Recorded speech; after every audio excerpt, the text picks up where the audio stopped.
Ramazan ayı ümumiyyətlə başdan sona kimi məğfirət ayıdır, bağışlanma ayıdır. Bir qul üçün bu ay ən böyük fürsətdir ki, bütün ilin belə deyək, etmədiyi və yaxud da etmədiyi yeni gözəl əməllər, etdiyi yanlış əməllərin tövbəsi üçün, etmədiyi gözəl əməllərin sanki son yekun olaraq bu ayı fürsət bilib daha da qat-qat bu əməlləri artırması üçün bir fürsətdir. Təbii ki, müsəlman təkcə Ramazan ayında deyil, digər bütün aylarda əslində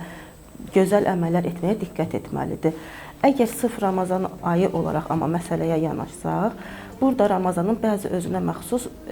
əməlləri var ki, məsəl üçün biz təravih namazını Ramazan ayında görürük ki, müsəlmanların bir aya gəlib, bir yerdə cəm halında